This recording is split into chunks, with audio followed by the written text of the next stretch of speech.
Meu nome é Naira, sou fisioterapeuta, instrutora de Pilates e de Garuda, especialista em RPG, manipulação miofacial, manipulação visceral e cranial.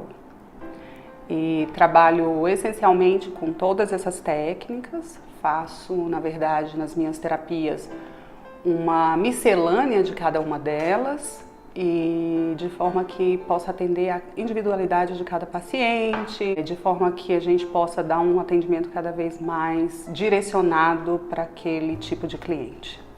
Bom, eu sempre gostei da área de saúde, sempre foi um sonho poder trabalhar ajudando as pessoas com saúde.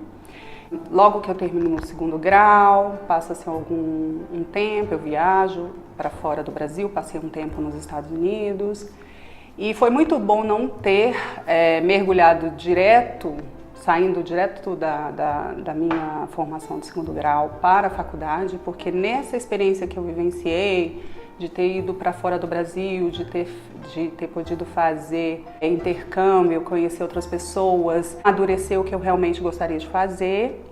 E a fisioterapia era algo que me interessava porque eu sempre gostei de movimento, de forma que foi intuitivo e inevitável que a minha vida desembocasse na fisioterapia no momento de fazer a faculdade. Bom, a primeira especialização que eu fiz logo que saí da faculdade foi a reeducação postural global. Na verdade, quando eu saí da faculdade, a minha intenção era fazer o Pilates, eu tinha um interesse maior em fazer Pilates e, coincidentemente, ao lado da escola que eu dava aula de inglês, tinha esse estúdio de Pilates e eu me lembro de ficar observando muitas vezes ali no intervalo, assistindo aquela aula. Era uma coisa que eu desejava para mim, porque eu julgava a minha postura física não muito, dizer assim, favorável.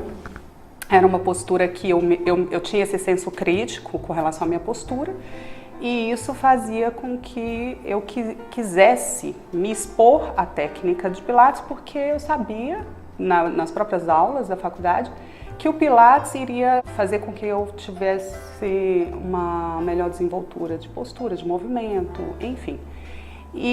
Mas naquela ocasião eu acabo não podendo fazer a formação de Pilates. Eu conversei com os meus pais na época, porque era uma formação muito cara, era algo ainda muito elitizado, poucas pessoas tinham acesso ao Pilates, as aulas eram bem caras.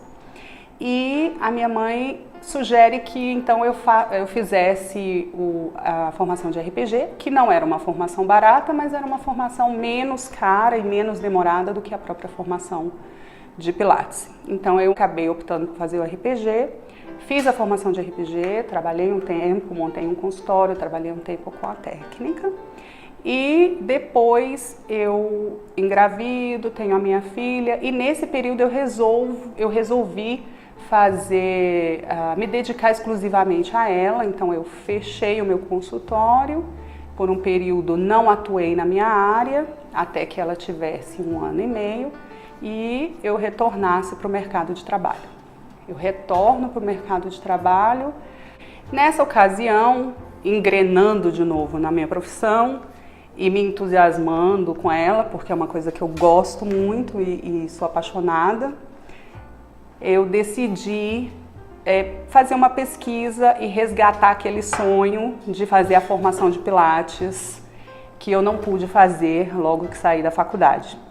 E estava disposta a conversar com os meus pais naquela ocasião para que eles me ajudassem a fazer aquela formação. Logo, um mês mais ou menos depois que eu já tinha todas essas informações, a minha mãe, ela falece, ela já vinha doente durante um tempo, mas a gente nunca está preparado, por mais preparado que a gente acha que esteja, nós nunca estamos preparados para uma perda.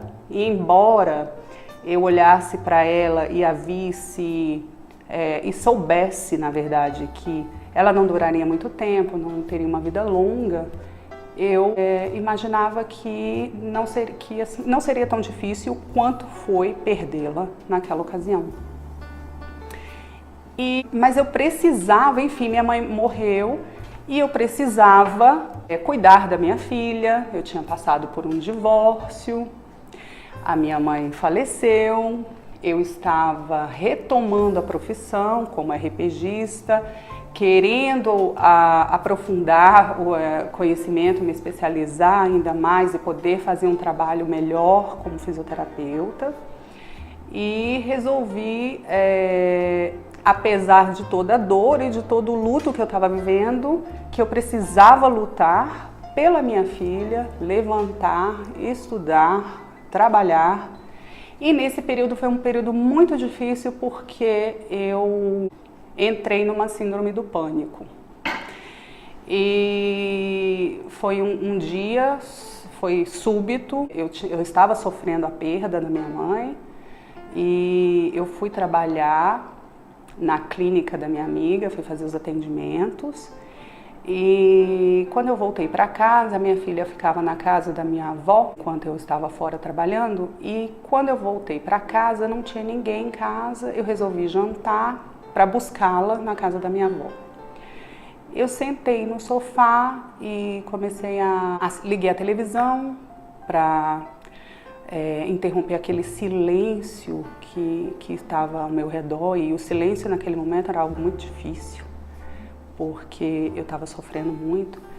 E de repente eu sinto um pensamento vir na minha cabeça e como se fosse uma voz que dizia: você vai morrer agora. E aquilo foi tão real que no mesmo momento eu senti meus batimentos cardíacos acelerarem e a sensação que eu tinha é de que eu estava me desconectando do meu corpo e de que eu estava morrendo mesmo. Então nesse momento eu me levanto no ímpeto de sair daquela sensação, eu não posso morrer. Eu deixo tudo, entro no carro e vou com as janelas abertas para poder sentir o vento. Eu precisava sentir que eu tinha tato, que eu tinha sensações. Eu entro no carro e vou dirigindo até a minha avó. E quando eu chego lá, ainda aquela sensação de que eu estava morrendo, eu decidi não pegar minha filha, estavam todos dormindo já. Eu resolvi dormir na casa da minha avó, eu entrei, ninguém sabia de nada, ninguém imaginava o que estava acontecendo. Eu não quis alarmar a minha avó e nem ninguém e resolvi ficar ali. Ali eu fiquei nessa batalha na minha mente, porque é uma batalha mental. É um pensamento que te toma, que invade todo o seu ser. Eu acho que muitas pessoas sabem do que eu estou falando, porque não é uma situação rara de acontecer. Hoje em dia é muito comum que as pessoas passem pela síndrome do pânico, pela maneira, pelos inúmeros problemas, pelas inúmeras cargas que a gente leva no dia a dia de estresse, de responsabilidade. Nós acabamos entrando em colapso num determinado momento e naquele momento eu estava em colapso. Eram perdas muito significativas na minha vida. E, enfim, eu passei a noite naquela luta. Depois de algumas horas eu consegui dormir, mas quando eu acordei, a sensação que eu tinha era de que aquela presença mental da morte iminente, ela estava atenuada, ela não estava tão forte quanto naquele momento que eu pego o meu carro e vou dirigindo para a casa da minha avó, mas ela estava presente. E essa presença, ela ficou 11 meses comigo. E durante 11 meses eu não fui mais a mesma pessoa, mentalmente falando. Embora eu tenha passado por essa situação sozinha, sem que ninguém soubesse, eu carregava em mim apenas as convicções que eu tentava resgatar dentro de mim, de que eu não morreria, de que eu viveria, de que eu superaria aquele momento. Eu não podia morrer porque eu tinha minha filha para cuidar, eu tinha minha vida para tocar e eu não acreditava que aquilo iria roubar essa vida e esse futuro de mim. Então, com muita determinação, na verdade, mental e luta nessa batalha mental, eu afirmava, contrariamente ao que eu estava sentindo, eu afirmava que eu não aceitava, que Deus iria me sustentar, me abençoar e eu conseguiria vencer aquilo. Então, a cada dia eu fazia essas afirmações para mim mesma, apesar de todos os sintomas me dizerem o contrário, de que eu ia morrer. Então eu me monitorava, eu via os meus batimentos cardíacos, eu achava que eu ia ter uma parada cardíaca a qualquer momento. E eu passava, ao longo de um dia inteiro, eu passava vários momentos de taquicardia, de sensações mesmo de pânico.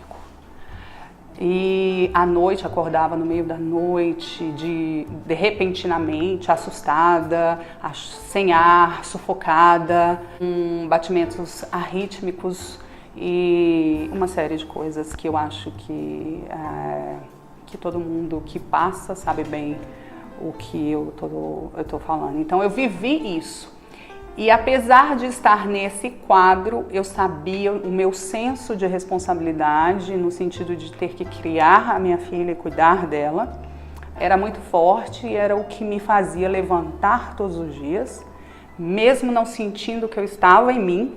Estava presente, mas a sensação que eu tinha é que eu não participava das coisas ao meu redor, eu fazia tudo muito mecanicamente, automático, mas eu estava muito voltada para o que eu estava sentindo, para os meus sintomas, para essa sensação de morte iminente, para esse luto, essa nuvem negra que ficou sobre mim durante 11 meses, era essa sensação que eu tinha, um luto e uma nuvem que me acompanhava.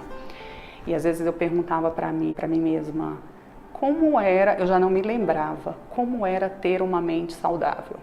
Como era acordar de manhã e ter uma sensação de bem-estar? Qual era essa sensação? Eu já não lembrava mais. E eu me perguntava, será que algum dia eu vou voltar a ter uma mente normal, uma sensação de bem-estar? Mas eu queria acreditar que sim, e eu finquei estaca nesse sim muitas vezes, apesar de tudo. E nessas condições, eu fui fazer a minha formação de Pilates em São Paulo. Pedi para que meu pai me ajudasse, ele me ajudou. E fui para São Paulo. Mensalmente eu tinha aulas, uma vez por mês eu tinha aulas em São Paulo. E eu tinha atividades práticas para cumprir, eu tinha um logbook, eu tinha que fazer aulas pessoais de Pilates semanalmente com um instrutor da mesma formação aqui em Brasília. E mensalmente eu tinha que ir a São Paulo para as aulas teóricas e práticas com os educadores dessa formação. Foi dessa forma que eu fiz a formação de Pilates, foi muito importante ter feito o Pilates. Eu nem sabia, na verdade eu estava buscando naquele momento uma alavancagem na minha profissão. O meu enfoque era, eu preciso me alavancar, eu preciso ser uma profissional melhor e diferenciada para o mercado, então eu preciso fazer algo diferente, eu preciso fazer outra formação, eu preciso estar no meio de pessoas que estão estudando e se aprofundando, e isso vai fazer com que eu me sinta motivada a crescer e a continuar nessa busca. Essa era a minha principal razão naquele momento. Mas quando eu entro na formação, eu percebo que tem mais, tinha muito mais. Pessoalmente, o Pilates faz essa diferença na minha vida, porque quando eu começo a mover o meu corpo e nós sabemos que mover o corpo é muito importante, porque ele vai trazer vida para esse corpo em todos os sentidos. E um corpo que está querendo morrer, porque a mente está mandando morrer, e que começa a se mover, é uma forma de lutar contra essa tendência. E o Pilates faz com que eu mova a minha energia, com que eu transforme a minha postura de uma postura triste, em luto, para uma postura mais ousada, que acredita, que levanta a cabeça, que olha para frente, que sorri com os ombros e faz com que a maneira como eu seja vista pelas pessoas seja diferente e a maneira como eu vejo as pessoas e me relaciono com elas também seja diferente. E isso vai fazendo uma modificação num padrão mental. E eu fui passando por um processo de cura enquanto eu buscava um aprofundamento profissional. Então eu vivenciei cura através da minha profissão, através do Pilates, propriamente dito nesse momento específico, que foi um momento de dificuldade. O Pilates veio para me trazer muitas coisas, um resgate profissional, um resgate físico e mental. Essa foi a minha conexão com o Pilates e fui muito feliz na formação, fui muito dedicada, foi uma formação que eu mergulhei de cabeça inteira, porque eu acreditava, eu via o resultado em mim, então aquilo me dava ainda mais forças para acreditar e investir e me dedicar a isso. Porque se aquilo era capaz de modificar minha própria vida, seria capaz também de modificar a vida das pessoas que eu pretendesse futuramente atender e estender essa técnica. Termino a formação de Pilates alguns anos depois, 3 anos depois, fui convidada para ingressar no programa de mentores da mesma empresa de formação que eu fiz a formação, que é a Fisiopilates Polestar no Brasil. Foi uma honra, é uma honra porque é uma empresa muito respeitada e um convite na época para ocupar uma posição de mentor, onde a gente acaba dando aula para instrutores em formação. Se exige que você tenha sido um bom aluno, que você tenha se destacado na sua formação como instrutor, que você tenha cumprido todos os requisitos com louvor. E apesar de ter passado por isso num momento muito difícil, eu consegui fazer um bom trabalho, fazer muito bem. Então, gente, convido vocês, caso vocês tenham gostado desse conteúdo, estejam interessados em saber mais a respeito do corpo, das disfunções, das possibilidades de cura, deem um like nesse vídeo e se inscrevam no nosso canal e curtam as nossas redes sociais e nos acompanhem para mais detalhes e maior aprofundamento desse tipo de conteúdo.